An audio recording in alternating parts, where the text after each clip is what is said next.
उपेक्षा की ठंड। लेखक जीवानंदा दास। क्या तुम्हें जुकाम हो गया अरु? शरदिंदु ने लड़की का हाथ अपनी ओर खींच लिया और उसके माथे पर हाथ रखकर ताप महसूस करने लगा। शायद इन्फ्लुएंजा है। स्टीमर पर शायद ठंड लग गई थी। हाँ, मैं पूरी रात डेक पर बैठी रही थी। भीतर नहीं गई? नहीं। नदी के दोनों किनारे सामने का दृश्य, वो आकाश इतना सुंदर दिख रहा था। हमेशा पत्थरों और कंकड़ों वाले देश जबलपुर में रहने के कारण ये नदियां बहुत भली लग रही थीं। सच तो यह है कि जब 800-900 मील की ट्रेन यात्रा करके बर्धमान वगैरह आई, तब भी कुछ समझ नहीं आया था। सियालदह से ट्रेन पकड़कर जब और 150-200 मील इधर आई और फिर वो स्टीमर, पूरी रात की वो स्टीमर की यात्रा मुझे बहुत अच्छी लगी। शरदिंदु ने थोड़ा मुस्कुराकर कहा, लेकिन हर चीज की कीमत चुकानी पड़ती है। उस अच्छा लगने का सूद यानी ब्याज और असल अभी भी वसूला जा रहा है। उससे क्या होता है, ये जुकाम अभी ठीक हो जाएगा। अरु स्मेलिंग सॉल्ट की बोतल सूंघ रही थी। उसके बाईं हाथ में एक पतला रुमाल लिपटा था। चाय पियोगे? कौन? मैं अरु? मैंने अपने लिए मंगवाई है। अगर उसने बुद्धि दिखाई और थोड़ी ज्यादा ले आया तो? शादी का घर है, बुलाने में भी शर्म आती है। चारों तरफ कितना काम है। कहाँ तो मुझे काम करना चाहिए था, पर मैं सबको खटा रहा हूं। शरदिंदु ने कहा, मैं इन सब बातों का कोई जवाब नहीं दूंगा। तुम जो भी सोचकर कह रही हो, ये नखरा मुझे पसंद नहीं। सुबह से अब तक मैं 7 कप चाय पी चुका हूं। शादी का घर है, हर घंटे 200-300 कप उड़ रहे हैं। क्या तुम्हें एक कप भी नहीं मिला अरु? वे लोग कैसे हैं? तीव्र झुंझलाहट में शरदिंदु ने अपना बदन झटक दिया। मिला है शरद्दा, बहुत मिला है। किसी भी तरफ से मेरे प्रति कोई कमी नहीं रखी जा रही। लेकिन जानते हो क्या, आज तुम 1000 लोगों के सिर पर हो। हर तरफ से तुम्हें ही पुकारा जा रहा है। तुम्हारे बुलाए और बिना बुलाए दोस्त 24 घंटे तुमसे बात करने के लिए उत्सुक हैं। उनकी महफिलों में 100 बार पुकार पड़ रही है। यदु घोषाल और नवीन गुप्तों की गायकी की महफिल सजी है। मोहल्ले की लड़कियों का दल, रिश्तेदार, नाते रिश्तेदार, नौकर चाकर सबको नजरअंदाज करके तुम बार बार मेरे पास यहां क्यों चले आते हो? क्या मैंने कोई अपराध किया है? मुझे शर्म आती है। शर्म? क्यों अरु? सबकी नजरें मुझ पर पड़ती हैं। पढ़ने दो, हमें उसे क्या लेना देना। छी, तुम्हारी शादी होने जा रही है। तुम्हारे चारों ओर ढेरों कर्तव्य हैं। सब तुम्हारी प्रतीक्षा कर रहे हैं। अभी भी शायद कई लोग कानाफूसी कर रहे होंगे। कल रात 1 बजे तक तुम मेरे यहां अड्डा जमाए बैठे थे। मालती दी और विमला ठीक से सो नहीं पाई। उन्हें शर्म आ रही थी। मैंने कितनी बार तुमसे जाने को कहा, पर तुम्हारा कहीं ध्यान नहीं था। 10 दिन बाद शादी है, लोग क्या सोचेंगे? मालती दी कह रही थी कि ऐसी बातों को लेकर शादी वाले घर के लोग अक्सर फुसफुसाते हैं। करेंगे ही।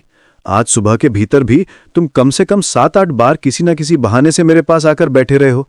क्या बातें नहीं हो रही? तुम कुछ नया नहीं कह पाओगी अरु। मैं सब जानता हूं और सब जानकर ही आता हूं। मुझे अपमानित करने के लिए? हमारा यशमान किसी एक जगह अटका हुआ नहीं अरु, और न ही किसी विशेष समय के भीतर। ये शादी का घर तुम्हारी अपनी जगह नहीं है।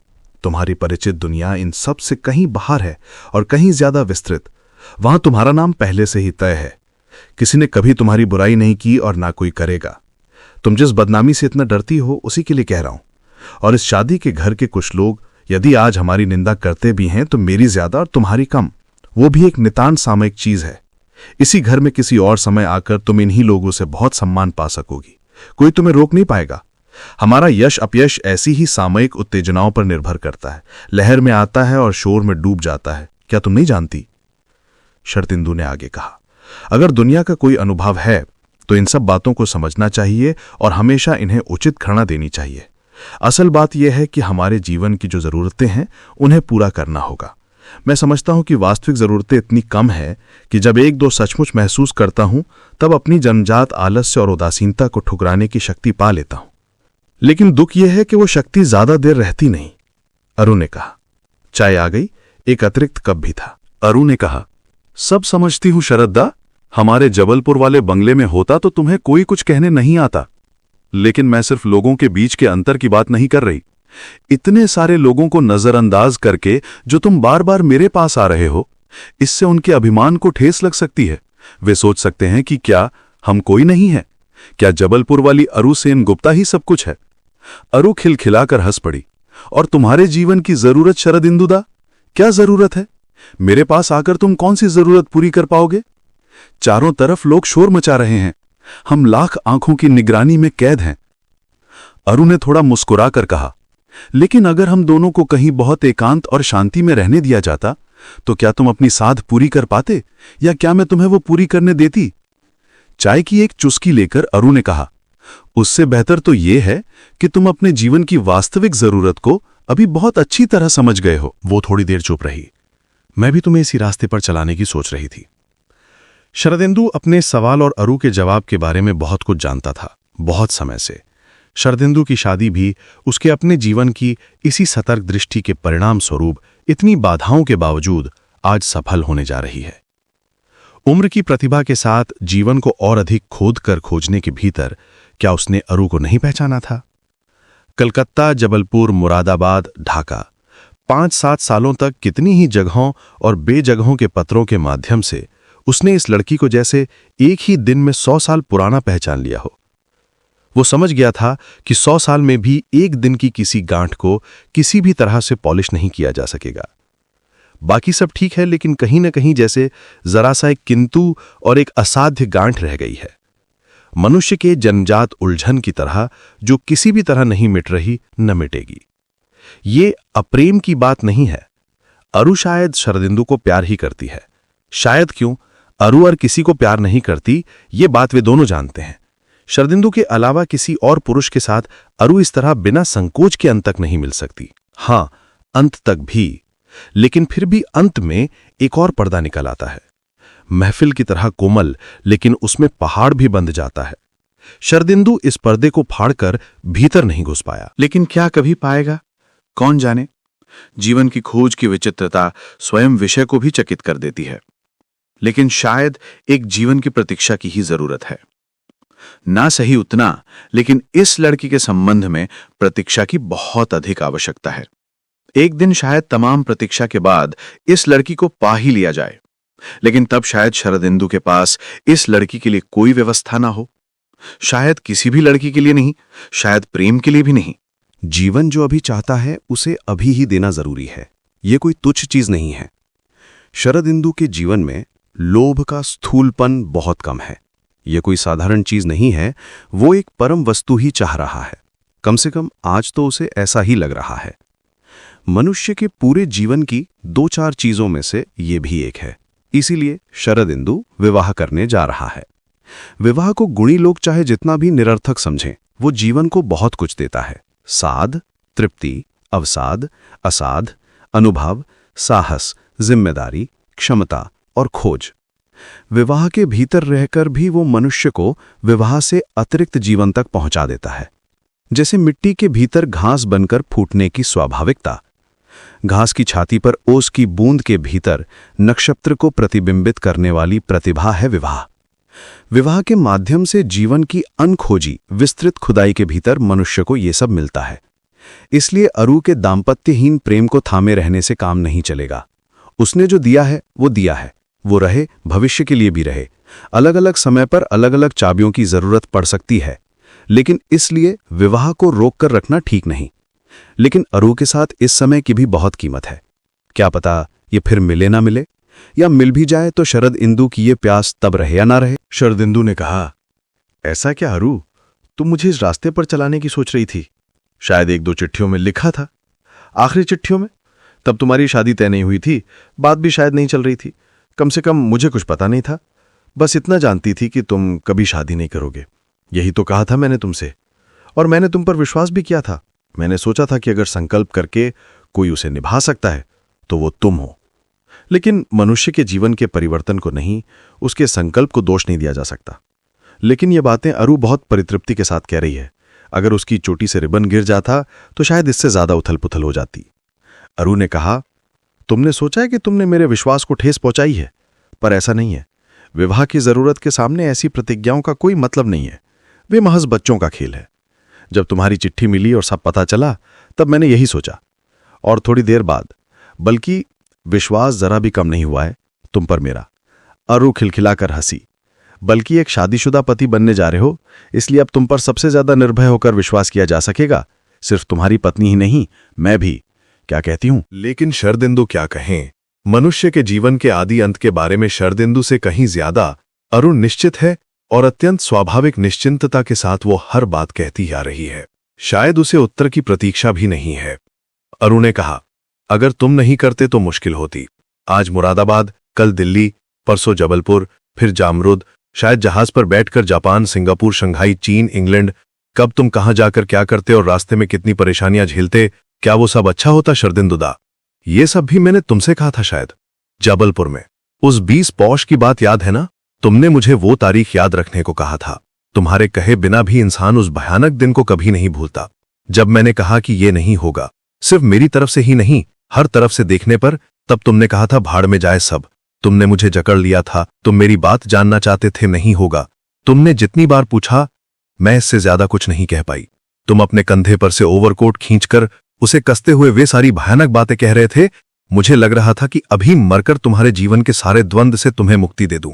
उस दिन मैंने डिनर टेबल से ब्रेड काटने वाले चाकू की मूठ से तुम्हें मारा था। अरु ने प्याला नीचे रखकर कहा, उस दिन मुझे तुम्हारी बहुत चिंता हुई थी, लेकिन अंत में तुम ही मुझे सांत्वना देने बैठे, शंघाई और इन सब बातों से। अरु ने शरदिंदु के चाय का कप हाथ में लिया और जमीन पर रख दिया। क्या तुमने इन सब पर विश्वास किया था कि तुमसे शादी ना कर पाने पर मैं ये सब करता? तब तुमने जो कहा था सच कहा था। आज की जरूरत में शायद उसकी कोई आवश्यकता नहीं है, लेकिन तुम्हारी कब क्या वास्तविक जरूरत बन जाए वह मैं समझती हूं। अपनी सामर्थ्य भर उसे पूरा करने की कोशिश करती हूं।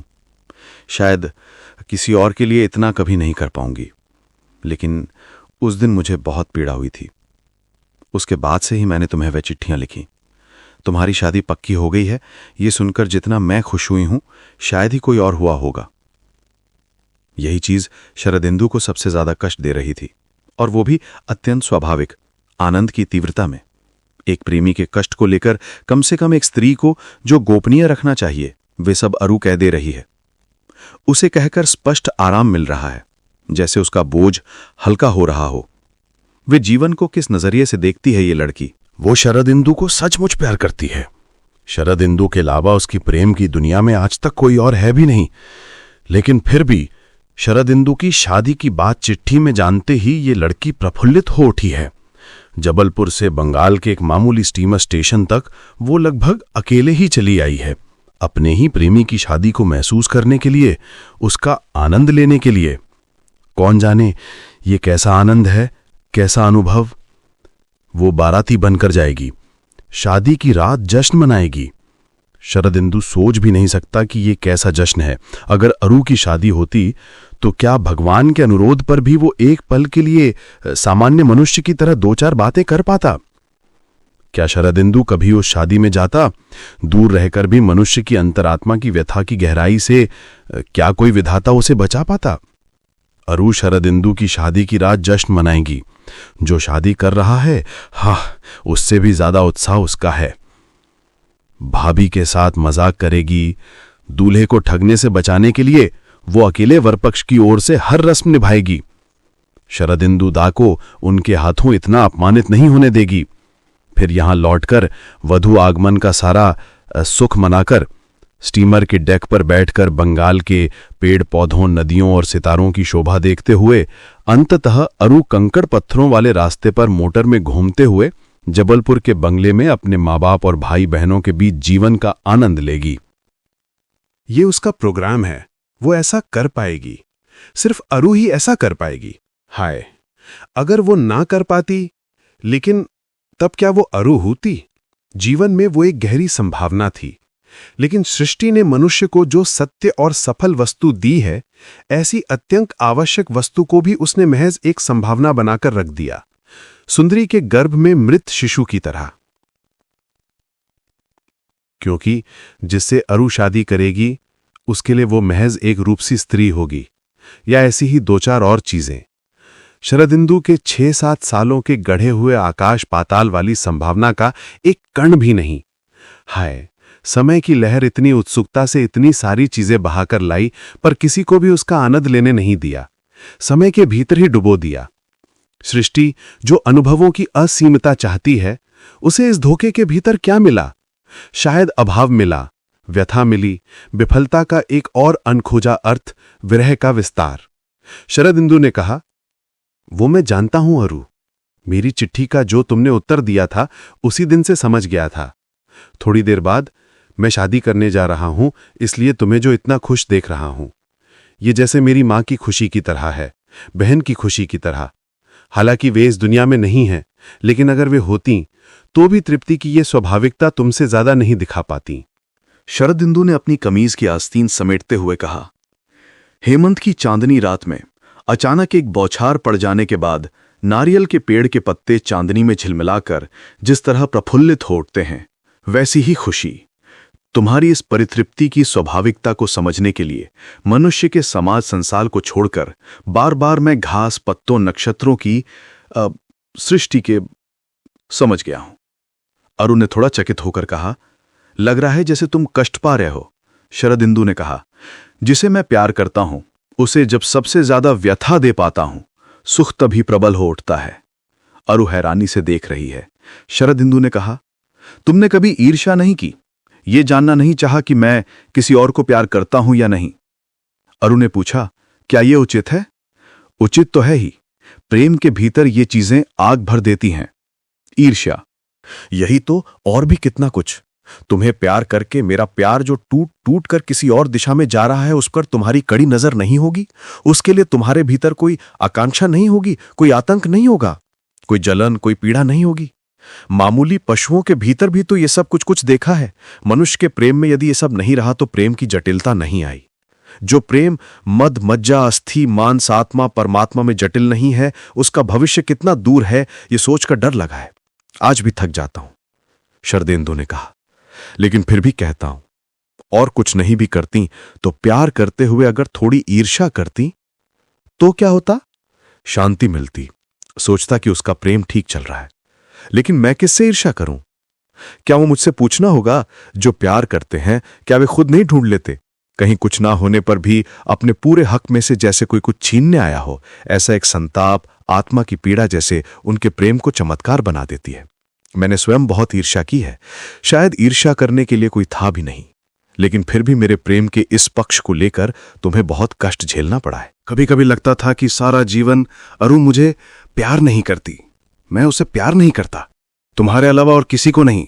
मेरी बात का विश्वास करो तुम। क्या मैं हिस्सा कर रहा हूं? झूठ बोल रहा हूं? मैं वैसी लड़की नहीं हूं। मेरे प्यार को वैसा मत समझो। देखो, हमारी शिक्षा और चरित्र अलग हैं। असत्य व्यवहार से मुझे घृणा है, ढोंग करके क्या लाभ? तुम्हारे सामने क्यों अभिनय करने जाऊंगी? तुम मुझे झूठा कहकर गाली मत दो। मेरी सच्चाई भगवान जानते हैं। जीवन में तुम्हारे अलावा और किसी को प्यार नहीं किया और ना कभी करूंगी। अपना प्यार साबित करने के लिए अगर भगवान मुझे जीवित रखें तो देखना, तुम जो चाहे सोचो, पर मैं जो हूं वही रहूंगी। अपने पास खरी रहना ही काफी है। तुम विश्वास न करो तो मेरा सत्य भगवान तो विश्वास करेंगे। वही देख रहे हैं, वही देखते रहेंगे कि तुम्हारे अलावा और किसी को कभी प्यार नहीं किया मैंने, कभी नहीं करूंगी। शरदिंदु ने मन ही मन सोचा। सारा जीवन भर अरु ने मुझे ये जो सारी सफाई दी है, मैंने जब भी अपनी निष्ठुर ईर्ष्या से उसे चोट पहुंचाई, उसने जो भी दलीलें दी, उनमें चाहे जितनी भी सच्चाई या प्राण रहे हों, उत्तेजित होकर जीवन की प्रेरणा के दबाव में मेरी ओर से दो चार वैसी सफाई की जरूरत भी अगर वो महसूस करती तो अपने प्रेम के भीतर बहुत सारी आग भर सकती थी। अरु ने कुछ देर शांत रहकर कहा, ईर्ष्या करना शायद पुरुष के लिए ही ज्यादा स्वाभाविक है। पशुओं की बात की तो उनके भीतर भी ऐसा ही है। पुरुषों का ही स्वभाव है एक चीज को पूरी तरह से अपने लिए अधिकार में कर लेना। या शायद कई स्त्रियों में भी ऐसा हो सकता है, लेकिन वो रहने दो, उसकी जरूरत मैंने कभी महसूस नहीं की। शायद तुम्हारे प्रेम का गुनहगार कभी मैंने किसी चीज में नहीं देखा। बात काटते हुए शरदिंदु हंसा और बोला, आज भी शायद नहीं देख रही हो, देखोगी कैसे? ममता बहुत ही स्निग्ध चीज है अरु, वो खुद को स्पर्श नहीं करती, बाहर से तुम दूसरे को राहत दे रही हो। लेकिन प्रेम तुम्हें तुम्हारी हजार इच्छाओं के विरुद्ध भी जीवन की खाड़ी में खींच ले जाएगा और तुमसे प्रतिघात करवाएगा, तुम्हें मतवाला बना देगा, तुम्हारे भीतर आग जैसा स्वभाव पैदा करेगा। उल्लास, वेदना प्रेम के विष के बीज की तरह। पृथ्वी की तमाम जड़ता और निर्जीवता के विष को इसके बिना और किसी चीज से नहीं काटा जा सकता था। न अंडे पैदा होते, न बीज जिनसे जीवन जन्म लेता है, सब कुछ असंभव हो जाता। अरु वैसे ही खामोश रही। प्रेम की इन अग्रिम बातों की ओर शायद एक दिन वह पहुंचेगी, पर अभी नहीं पहुंची है, यह तो निश्चित है। कौन जाने कभी पहुंचेगी भी या नहीं। शायद उसका प्रेम जैसा है वैसा ही रहेगा, लेकिन उससे वह अतृप्त नहीं है। वह शरदिंदु के विवाह का दिल से आनंद ले रही है। शरदिंदु का नया जीवन उसे खुशी से भर दे रहा है। कुछ खोने की कोई चिंता या पीड़ा नहीं है। बस यही फिक्र है कि जुकाम और बुखार कहीं बाराती होने का मजा न किरकिरा कर दे। शरदिंदु सब समझ रहा है। क्या समझ रहा है, यह इसकी बेगुनाही से अलग करने का समय अभी नहीं आया है। प्रेम के देश में जबरदस्ती नहीं चलती। 1000 बार लाख बार अरु ने कहा है कि वह सिर्फ शरदिंदु को प्यार करती है और करेगी। लेकिन ममता चाहे कितनी भी मधुर हो, वह प्रेम से चाहे जितनी ऊपर या नीचे हो, स्वर्गीय हो या नारकीय, प्रेम से वह बिल्कुल अलग है। और शरदिंदु आज उस मधुरतम ममता को भी नहीं चाहता। वह चाहता है प्रेम। ये लड़की उसे वह नहीं दे पा रही है। अपनी किसी गलती से नहीं, बल्कि इसलिए कि उसके भंडार में उस चीज का आज भी जन्म नहीं हुआ है। और जन्म नहीं हुआ है, यह अरु भी नहीं जानती, नहीं समझती। कैसे समझेगी? इतना प्यार करके भी प्यार करने में बाधा आ गई है। शरदिंदु अकेला समझ रहा है। इस दुनिया में और किसे वो समझाएगा? एकमात्र जिस लड़की से कह सकता था वो ऐसी है जो आ रही है, हेमनालिनी। एक दिन के अलावा उसे शरदिंदु में कभी नहीं देखा। जीवन से थककर भी अपनी रुचि को जितना हो सके सजग रखकर शरदिंदु ने उसे पसंद तो कर लिया है, लेकिन प्रेम का इतिहास शायद अरु के साथ ही खत्म हो गया। दाम्पत्य जीवन हेमनालिनी समझाएगी, उसकी भी जरूरत है, लेकिन प्रेम जीवन में फिर आएगा या नहीं, कौन जाने।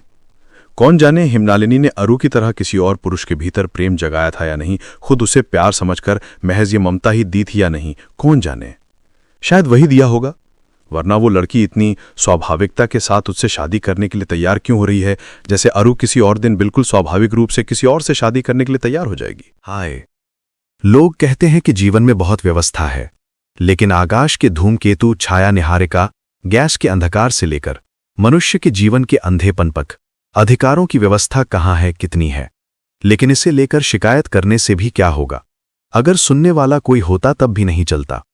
शरदेंदी को अगर खुद परमेश्वर का काम हाथ में मिलता तो वो व्यवस्था स्वाद और आराम देकर मनुष्य के जीवन को बासी नहीं बना देता।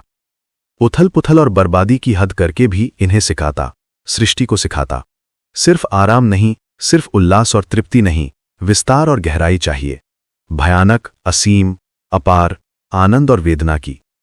शरदेंदु ने कहा, तुमने मुझे कभी जानबूझकर पीड़ा नहीं दी अरु। क्या वो भी उचित था? नहीं था। वो तुमने नहीं दे पाई, इसीलिए तो अपनी अनजानी पीड़ा के गलत किनारों के तुमने कोई कसर नहीं छोड़ी। अरु ने कहा, मैंने तुम्हें कैसी पीड़ा दी है या नहीं दी मैं नहीं जानती, लेकिन जिस चीज को लेकर तुम अक्सर मेरे पास आते थे, चिट्ठियों में, सुख में, आज भी कह रही हूं कि वैसी पीड़ा का कोई कारण नहीं है। मैं किसी और को प्यार नहीं करती। शरदिंदु व्याकुल होकर अपने माथे और बालों पर हाथ फेरते हुए बोला, किसी और को सचमुच ना प्यार करो तो अच्छा ही है, लेकिन मुझे दिखा दिखाकर किसी और के साथ झूठा प्यार करने का ढोंगी क्यों नहीं किया कभी? वो भला कौन चाहता है? मैं चाहता था। उसे तुम्हें क्या तृप्ति मिलती? निश्चित रूप से मिलती। बीच में ही अरुण बोली, मेरी इस कपटता के भीतर? हां, तुम्हारे इस खेल के भीतर ही अरुण। जब तक तुम अपने तमाम ढोंग को प्यार समझाकर किसी और के साथ खुद को मुक्त दिखाती, तब तक मैं मनुष्य की अविषम व्यथा के तात्पर्य को लेकर क्या करता, क्या नहीं, भगवान ही जानते हैं।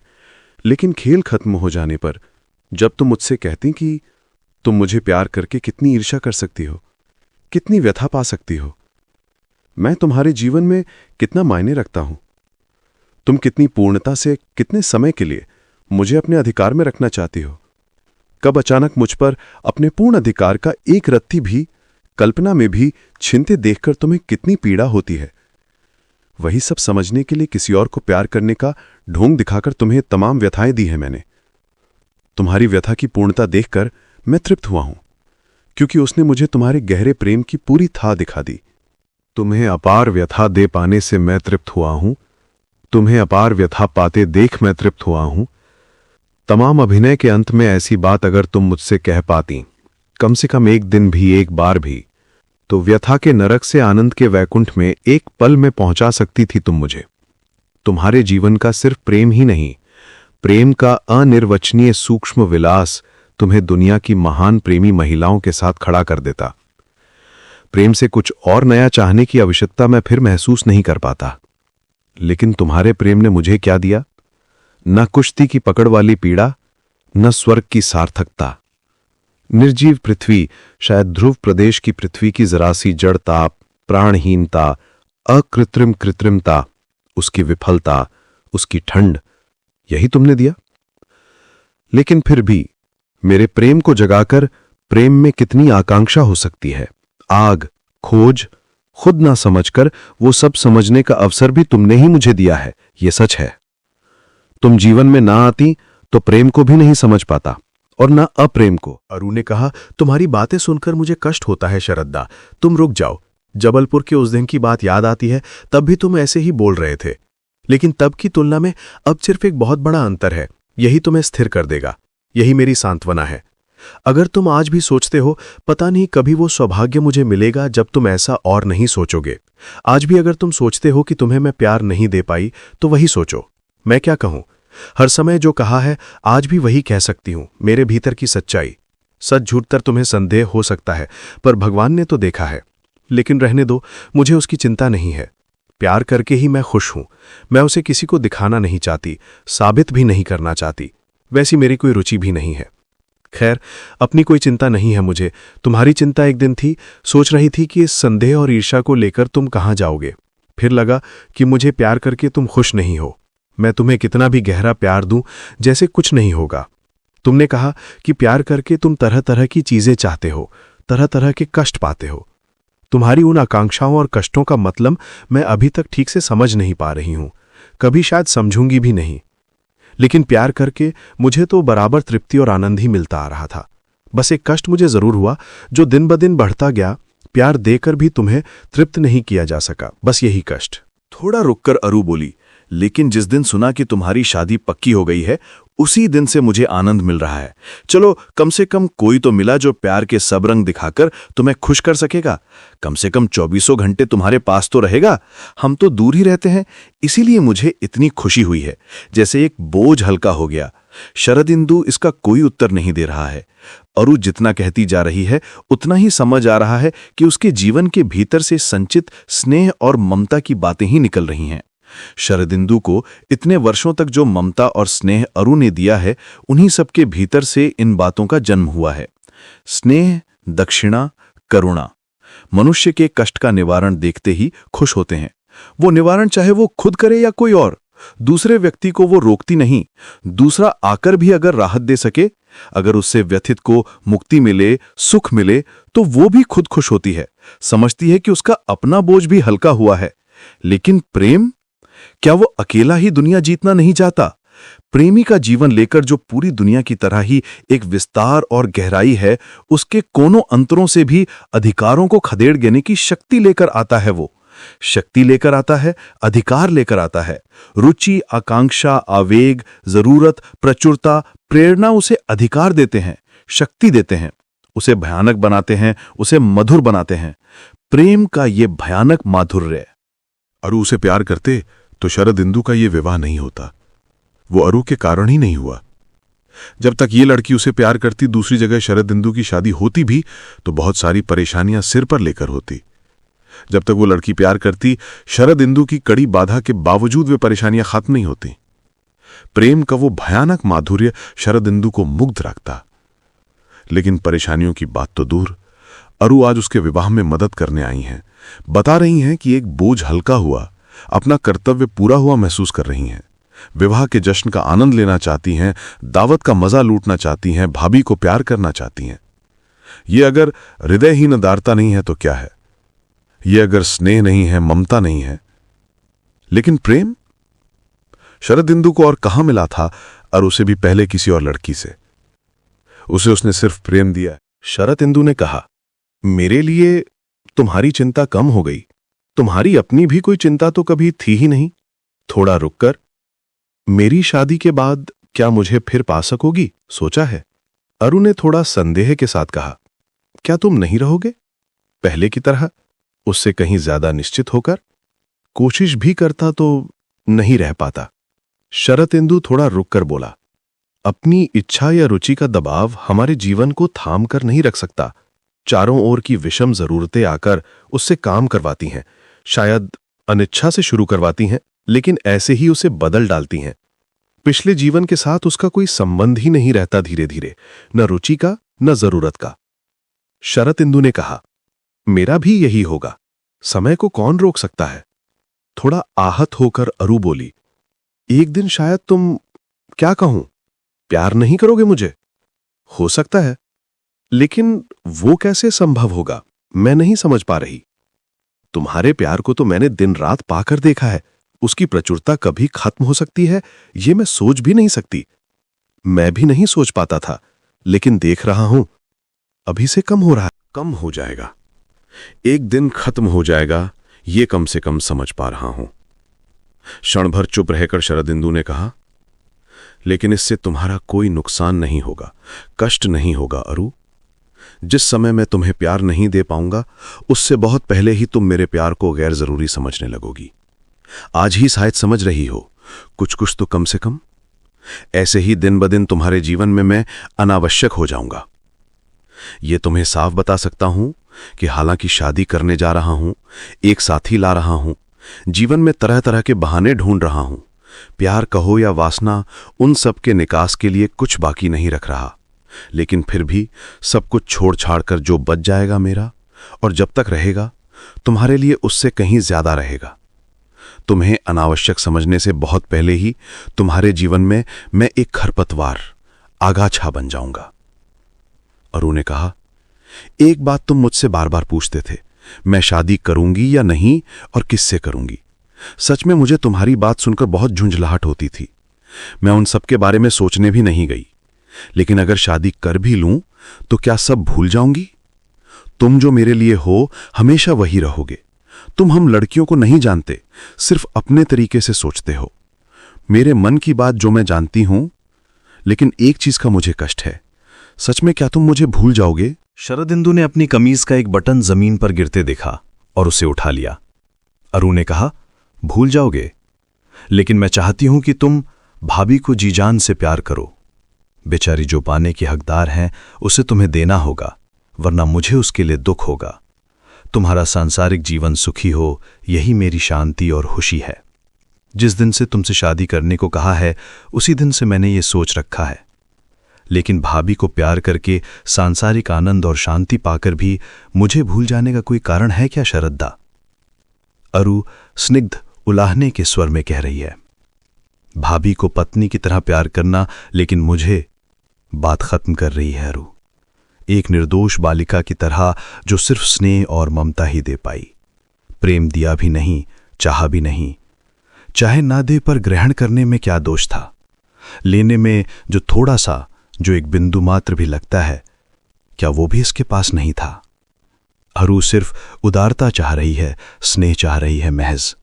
बहन के प्रति भाई की ममता का क्या कभी अंत होता है? वो बस इतना ही चाह रही है। एक पुरुष के जीवन में कामना कई बार आती है। आकांक्षा और लालसा एक स्वस्थ मनुष्य आखिरी उम्र तक जगा सकता है, लेकिन शरद इंदु को लग रहा है कि ये पृथ्वी जो है, संसार जो है, मनुष्य का शरीर जो है, उसे प्यार करने के लिए एक उपयुक्त उम्र की जरूरत होती है। क्योंकि प्रेम हमसे सिर्फ कल्पना या हृदय के पर्याप्त रंग रस या मन के गहरे दुख और प्रगाढ़ अमृत को अनुभव करने की क्षमता, आत्मा का अविश्वास, संदेह और ठंड की तुलना में उसके विश्वास, अदम्यता, आवेग और ऊष्मा को ही ज्यादा नहीं चाहता। शरीर पर भी इसका पूरा दावा है, मिट्टी पर भी। मनुष्य के जीवन के किसी एक समय में वो इन तमाम दावों को सबसे ज्यादा पूरा कर सकता है, लेकिन ये समय ज्यादा दिन नहीं टिकता। चारों ओर की परिस्थितियों और व्यवस्थाओं के चक्कर में वो घिस पिट कर जल कर झड़ जाता है। शरिंदु के जीवन के इस उपयुक्त समय में अरु आई थी। प्रेम जिसे कहते हैं, वो सब कुछ वो इस लड़की को अपना सर्वस्व मानकर दे पाया है, आज भी दे रहा है, शायद कुछ समय और दे पाएगा। लेकिन उसके बाद जो स्नेह और उदारता ये लड़की चाहती है, वही वो देगा, जानबूझकर नहीं, बल्कि इसलिए कि उसके सिवा वो और कुछ दे ही नहीं पाएगा। क्योंकि जीवन के भीतर प्रेम का बोध या जरूरत और क्षमता फिर नहीं रहेगी, तब वो इस लड़की को ममता देगा, स्नेह देगा, शायद करुणा भी दे। कौन जाने, शायद एक दिन उपहास करने का भी समय आएगा, या शायद उस उपहास की भी जरूरत ना महसूस करने वाली उपेक्षा का समय। दुनिया की सबसे गहरी प्रेम कहानियां धीरे धीरे एक दिन उपेक्षा की ठंड में डूब गई हैं। ऐसा ही होता है। शरदिंदु के दिल में आज भी जो प्रेम है, वैसी कोई चीज लेकर अगर भविष्य में कोई लड़की शरदिंदु के पास आती है, शायद निकट भविष्य में भी, तो प्रेम की कहानी फिर नहीं जमेगी। उस लड़की में शायद कोई कमी ना हो, लेकिन उसके अपने ही अविश्वास, शीतलता, तुच्छ तामस बोध, अनावश्यकता और परिणाम ज्ञान के अड़ुकड़ ही उस प्रेम को नष्ट कर देंगे। प्रेम करते समय जीवन में तामस बोध यानी व्यंग का भाव कभी नहीं था, लेकिन अब वो जम उठा है। भविष्य के प्रेम से सारा आवेग और प्राण यही चीज सबसे पहले नष्ट कर देगी। प्रेम की कहानी जीवन में फिर नहीं जमेगी। वैसी कोई उपयुक्त लड़की आ जाए तब भी नहीं, क्योंकि प्राणों के वे उपकरण ही नहीं रहेंगे। अरु को लेकर भी प्रेम की कहानी नहीं जमी। उपकरण सब थे, लड़की का चुनाव गलत हो गया। अरु से पहले जिस लड़के ने शरदिंदु को प्यार किया था, तब उसे पुरुष तैयार नहीं मिला, तब भी वही हुआ। अपने जीवन के प्रेम के इस खुले गड्ढे की ओर देखकर शरदिंदु एक पल के लिए सिहर उठा। किसी एक बर्फीले प्रदेश की जड़ता में वो सुन्न हो गया है। अरु के कंधे पर स्तब्ध होकर अपना सिर टिकाए वो कर्तव्य अकर्तव्य भूल जा रहा है। धीरे धीरे अपना सिर हटाते हुए अत्यंत संकोच के साथ अरु कह रही है, बहुत देर से तुम मेरे पास बैठे हो, अब जाओ। समाप्त। प्रिय दोस्तों, अंत तक साथ रहने के लिए धन्यवाद। कृपया हमें प्रोत्साहित करने के लिए इस वीडियो को लाइक, शेयर और सब्सक्राइब करें। आपका सहयोग ही हमारी सबसे बड़ी प्रेरणा है। धन्यवाद।